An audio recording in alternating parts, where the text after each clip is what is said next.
do the truckers do next?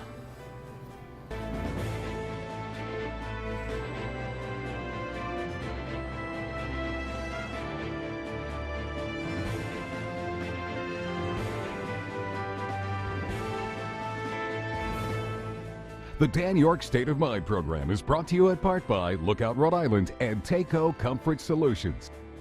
So a federal judge here decided that it's got to be tried here. Do you get that?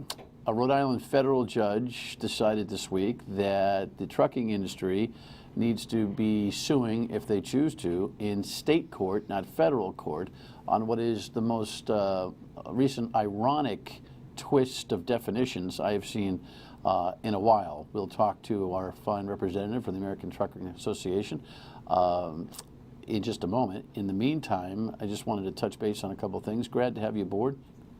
Silly rabbit. Glad to have you aboard. I could make a joke, but I won't. Headline here. Look, I'm feeding in, okay? By the way, I hate to break it to the president, but all he authorizes is a motorcade. He didn't authorize the funeral. I also hate to break it to the president. John McCain, God rest his soul, is dead.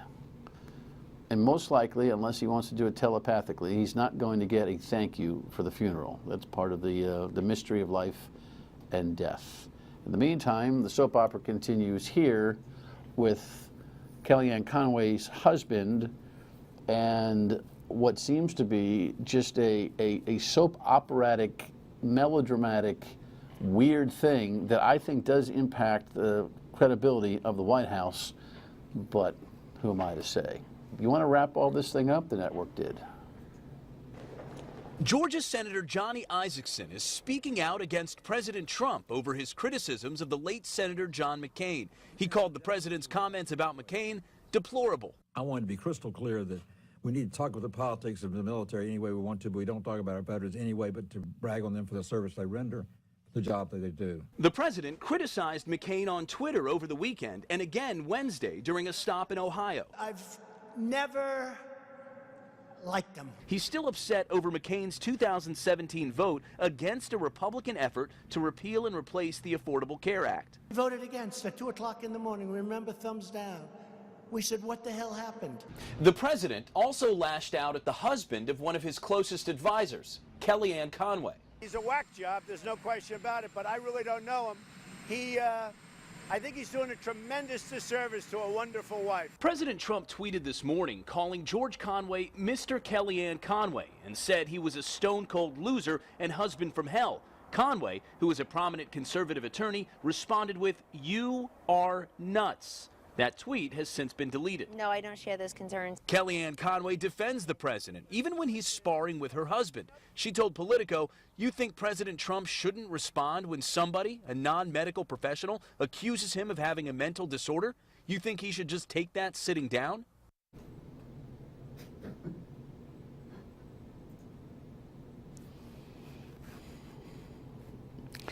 There's a Mueller report that's going to come out, and perhaps that has the president agitated. I don't think it's, I mean, I don't, you know, every pundit in the world wants to tell you what it's going to say and what it's not going to say, but I don't, like yesterday I was thinking, how does she deal with this? She's got to be able to figure out a way to calm these two guys down, because she can't be defending the president over her husband. But that's a whole different world. The power, the game, who knows? Now, the new reality show will probably be the fly on the wall in the Conway house. Don't put it past them. Don't put it past anybody anymore. All right, let's get to the other issue, by the way, that I think is really going to be front and center over the next week or two, is a vote in the General Assembly over legalized marijuana. And now we have, this is also, I never thought I would see this day, but we have the superintendent of the state police, newly crowned, who's yet to come here to the set, but I'm sure will soon, supporting the legalization of marijuana on a recreational level. Yet we're going to put so many restrictions on it. I mean, why don't we just name the bill guilty conscience? Because we have a guilty conscience about it. but we feel impacted by Massachusetts, and we think Connecticut's going to squeeze us, and we got to do something. And what nobody has done in Massachusetts, in Connecticut, in Colorado, anywhere really, is figured out how business should rightly respond to the problem of marijuana intoxication, for lack of a better term. Nobody has figured that out. And until we figure out that's going to be, and what the laws are as to how business can call the shots themselves, but that's what we do. We legislate half a problem. We don't think it through. In the meantime, this is the headline that is our subject matter. A federal court dismisses truckers' lawsuit, and it's really actually a very interesting decision on the part of Judge Smith, a federal judge. Anything, Chris? Provocative? Yeah, actually provocative, though, wrong. No, I'm disappointed. And ironic, and we'll talk about that in a second. I think it is ironic. By the way, thought on the legalization of marijuana, recreational marijuana? Your industry is right in the center of the confusion. We look at it from two standpoints. Colorado Highway Patrol just said that the number of auto accidents involving trucks and other have spiked incredibly since the legalization. So from our standpoint as an industry, we are now sharing the road with drivers that are high. And you see it all around. I mean, there's no place in the state where you drive that you don't smell it coming out of a vehicle in front of you, near you. So we're concerned about sharing the road with drivers under the influence of pot, especially when there's no ability to really test. The testing piece is problematic. From the standpoint of an industry that is still zero tolerance of marijuana or other Schedule I drugs, we have a real problem in terms of how is this next generation that is being desensitized culturally to the fact that it's now legal. How are they going to fit into our industry when we try to put them in seats as we face a mounting driver shortage in the industry? CBD oil, zero tolerance. You rub cream on you with CBD oil and it comes up in a random drug screen, DOT drug screen, you are out of work. You've got a long road to recovery and employment back. Very expensive. Employment assistance programs, substance abuse counselors, and you're now recognized as a drug user by an industry that says you can't be. What is the regular testing program for licensed truckers? Truckers, CDL over 26,000 pounds, need to have a pre-placement drug test. They need to be in a random drug testing pool, means they could be pulled anytime for a random drug and alcohol test. And they like most employers, are under reasonable suspicion, where if there's trained employees that recognize that there's some sort of problems or usage in the workforce, they can confront and demand a test. But again, all three of those are still it's an easy one for us in that we're not in this gray area that most employers are. It's a zero tolerance for us. The problem with us, our industry, is how are we going to navigate around this leniency in trying to fill a job shortage in the industry with a new culture that is using this medically, recreational, gummy bears.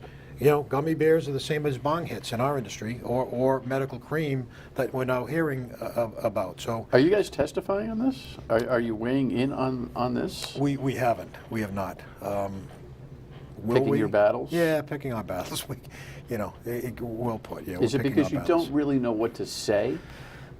Well, I think we know what to say from our industry standpoint, but again, I think it all boils down to having, this what's happening now really shouldn't happen until there's some level of expertise in the field to detect on the roads. I'm talking about the road aspect well, of it. Well, Colorado's coming roads. back problematic. Yeah. You'd think it'd be a flare for everybody.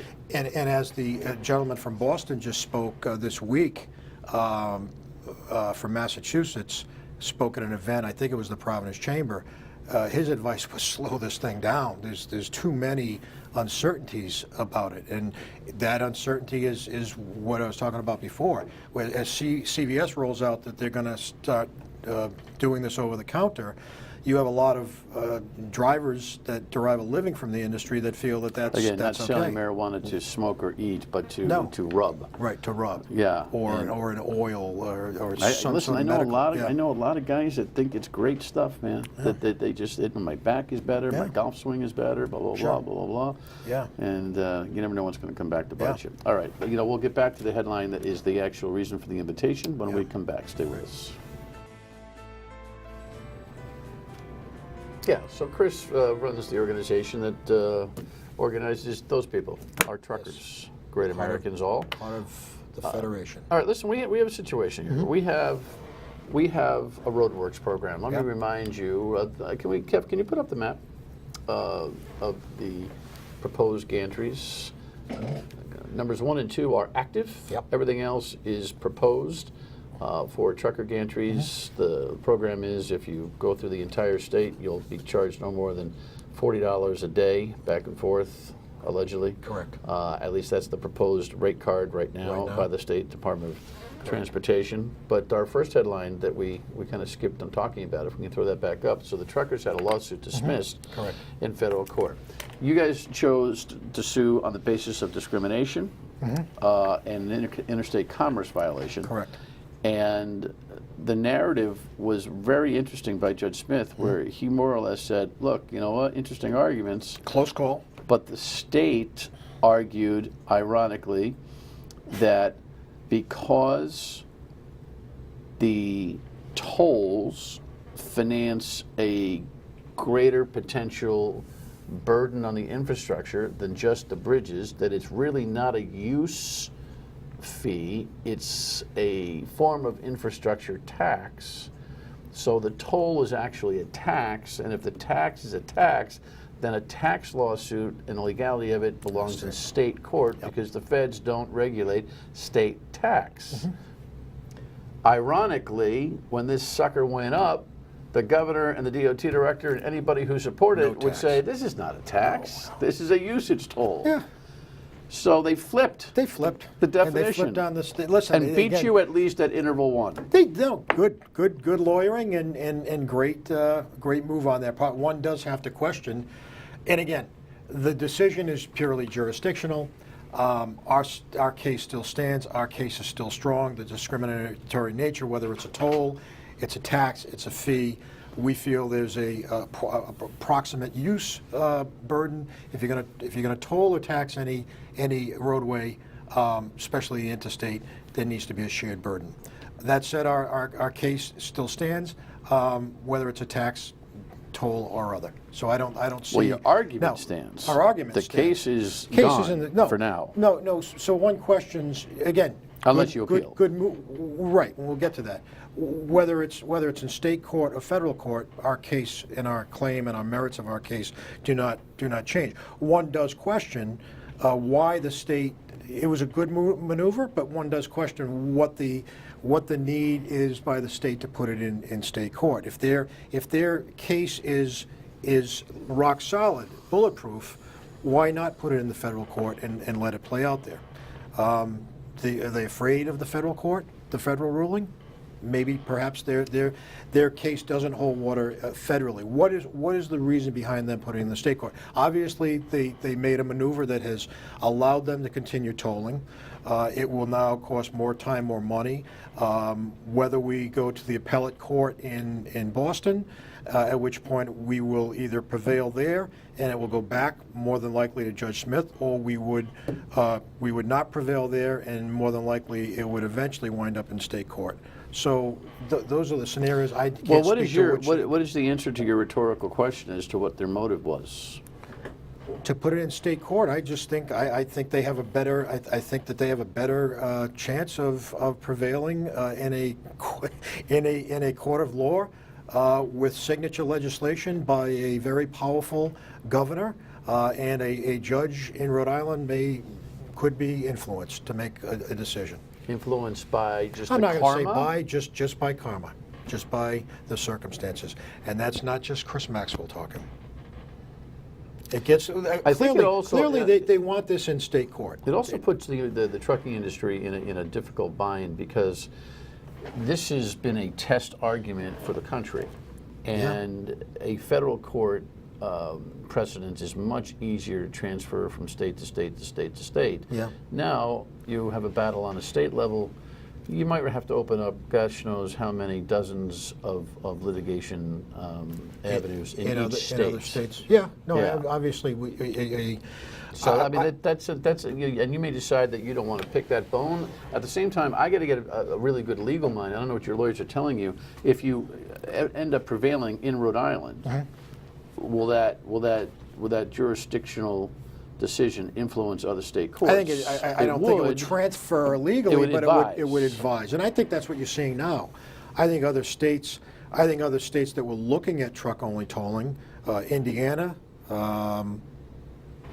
Connecticut. Well, he was to get but now elected. he's He was, not. and then as soon as he got elected, he was like, "Hey, you know what? Let's go the whole route." What were the reasons? He says he needed more money from everybody, but he also looked at the legalities of what's going on in Rhode Island and said, why go there? Let's just go the route of everybody, which our state hasn't done. I think inevitably we feel that whatever way this plays out, we're not going to be next to, as we know, Massachusetts, Connecticut. We're not going to be next to Connecticut while they're tolling everybody, just tolling trucks. I don't see that happening. Oh, what? Are you crazy? Yeah. This is never going to end up on cars. Yeah. Just ask the legislators. Right. When we come back, we'll talk about the common ground and uncommon ground between the trucking industry and we the people. Stay with us. So one of the things that's interesting about the truckers' lawsuit is that it's a good and a bad thing for the people of the state of Rhode Island. I don't feel the uprise by the constituents, meaning you, over the truckers being exclusively tolled. The pass-through expenses on goods and services and the economic impact don't seem to concern you at this point. There's an argument from the DOT that, hey, look, you're tolled everywhere, so why not here too? Which has some level of saliency. They say their rate card is so negligible that it literally is a sneeze for you and not that big a deal. Respond to those two things first. Well, it's not a sneeze because it's a gateway to just using our industry as a piggy bank because the rates can go up at any time. The rates can go up at any time, and we're already paying for roughly 10% of the use. We're already paying, in rough figures, 30% of the tab. Yeah, so you say 10% of the use in terms of the traffic. They say 90-something% of the damage. That's what they're arguing. that is so that They'll show you narrative. 4 different charts that show 90% no matter what independent body and evaluates I said to it. you that the transportation group and the think tank in Washington just completed their summit in January, and there was not objective enough evidence to change anything with size and weight of trucks. So if we're doing 90% of the damage to our infrastructure, something would have changed. That 90% narrative is BS. Yeah, it's something that it's a linchpin to their thinking process. Well, I mean, the governor came out in her victory lap and said it's good to see that the vehicles that are doing the most damage are going to pay tolls. On Matt Allen's radio show, Peter Alviti said, no, they're not, but that was then, this is now. So they're all over the map. Look, if you sit here and say a car, damage is relative. Bridges are designed to hold the weight that the Federal Highway Administration sets. And especially the trucks that they're targeting in this legislation are by far not even tipping the scale that's allowable by federal highway. Yeah, If there are trucks that are doing that, it's the trucks that are exempt by this law. And I'm not wanting to bring in and get those tolled, but it is a very more compact, heavier trucks. More compact, straight one-unit trucks that are carrying more weight than the trucks on the highway on a shorter wheelbase.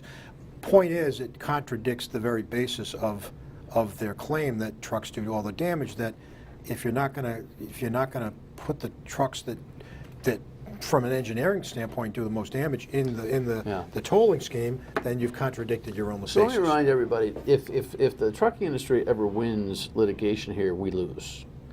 And you know that. I think we lose either way, Dan, because we knew that there's Because the answer to discrimination is that everybody Right. gets told, and we're all out of There's a luck. three-front war. We knew we could never win in Rhode Island because that was preordained. Okay, when that played out in the General Assembly, it was a done deal from day one. And those that voted against it were castigated and punished and drawn and quartered. The legal case here, whether it be federal or state, we don't know which way that's going to play out. The third front of the war is you just let the market conditions play out, and the trucking industry does what it normally does. It evolves around this. It puts major surcharges on everything that comes and goes in this state, everything we eat, drink, drive, wear, watch, and they divert around the state, therefore affecting the income that is already there for fuel taxes and apportion rates. And they divert off our highways in the state, and they create safety issues with heavier trucks on the secondary roads, and they degrade our secondary roads that are not meant for them to be traveling wholesale on there. So in the end, we control the gold, and inevitably we're not going to lose this. It may just play out in a different way, and that's going to be in the consumer's pocketbook. What's the timetable on a decision by the industry to sue here or not to? To either appeal the federal decision or to sue in the state appeal law? the state, I think it's going to be, I would hope that there'd be some expedited, not only decision, but also maybe an expedited decision in the courts to get this thing moving. Because as we speak, we're sustaining, we're being told as we speak, and this is going to accelerate. Now that this is happening, I think they're going to accelerate the building of the gantries. I think you're going to see this whole thing come to fruition much quicker. So we're going to continue to be told on what is very questionable legislation. The one silver lining to the state scenario is, while we cannot seek remedies and reparations, which is the phrase of the day, in federal court, we will certainly, if this winds up in state court and we prevail, we will be eligible to receive every penny back. Which just makes us have to pay more, because we, the people, will end up paying. Yeah. All right. Thanks for the update. My pleasure, sir. Appreciate it. Thank you. Final word when we come back.